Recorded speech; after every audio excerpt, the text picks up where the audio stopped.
Now, let me talk to you just a second about one area, one issue that impacts a lot of South Florida, and that's flood insurance.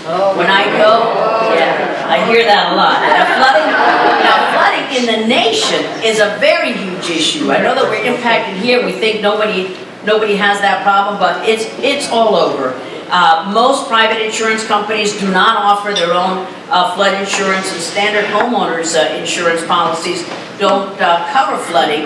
But flood insurance, as you know, is required to purchase a home in a floodplain in order to receive a federally backed mortgage. Now, the National Flood Insurance Program, NFIP, was created to alleviate this problem. But the program is now $25 billion in debt. And while a substantial portion of that debt is directly due to hurricanes, many folks who believe that the program is insolvent because of artificially low premiums. But in Florida, nearly 40% of the National Flood Insurance policies are held right here. 40% of all of them, 40% of the homeowners have this kind of coverage. And we've learned from devastating hurricanes, nobody knows it better than us, that we need effective building codes, we need flood mitigation projects. Here in the village of Palmetto Bay, you have that in place. We learned it the hard way through Andrew, but these policies have made strict building codes. All of these things that we've done have made us then be a donor state, because our structures are built to code plus. Other states don't have these, and we pay far more in premiums than we ever receive back in payouts. So when the NFIP was last reauthorized, it contained provisions that would raise rates on all policyholders, sometimes by astronomical amounts. And sure, we needed to reauthorize the program, but that was a terrible lapse in reauthorization. If you remember, there were many weeks when people were not able to close on their homes because we did not have that program authorized. And FEMA, the agency that administers the program, testified that the rate increases would be nominal to most homeowners. That was far from the truth. So there was an affordability study that was done, and these rate hikes were unnecessary. They were unfeasible. They were not anything that small businessmen and women could afford. And for that reason, we continue to grapple with this in the U.S. House. And I've co-sponsored two separate measures that would work to help keep flood insurance rates low, and that making sure that the increases, whatever rates that do go up, would be delayed for approximately 4 years until our economy gets back on track. One bill is the Flood Insurance Fairness Act, and that's going to be the delayed one, and the other one is the Homeowners Flood Insurance Relief that would cap the premiums to homeowners. So I will tell you more about those if you want at a later time. But I know that flood insurance is a very big issue. And let me just finish with a local issue that is also of great importance, I know, for the residents of the village and throughout this whole area, Palmetto Bay and Pinecrest as well, and that is the fire station. I hear from a lot of people, some are for it, some are not.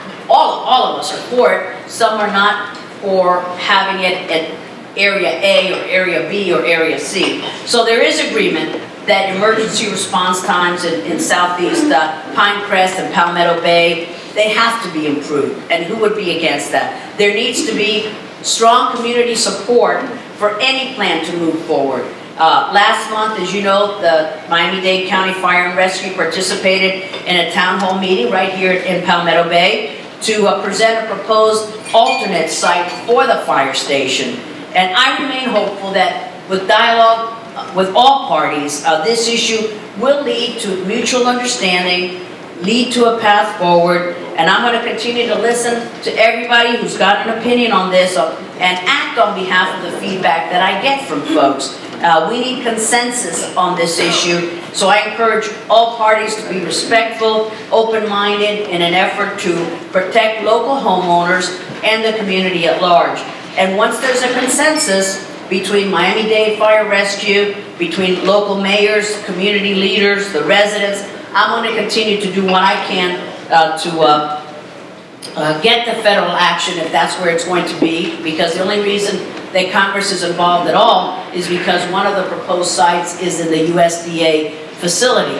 There are other sites, and I was talking to a few folks before we started today, there are about 6 other sites where you don't need all the rigmarole of a congressional action because it's county property. So one of the folks had suggested, well, the U.S. House has already passed it twice. We've already passed the bill for the USDA property.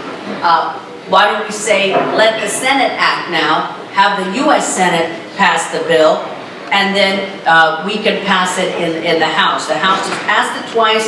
The Senate has yet to move on this. So I think that those of you who are for the USDA site, then we should concentrate on getting the Senate to pass it, and you know that you can pass it in the House. But the most important thing is to get consensus so that everybody feels like this is the right place where it should be. So I'm looking forward to continuing this discussion with you and on all these issues. You know, this new year is a new opportunity to start with negotiations, to continue the dialogue, and we've got to work together to strengthen our economy, to make sure that our residents in every community get every opportunity to succeed.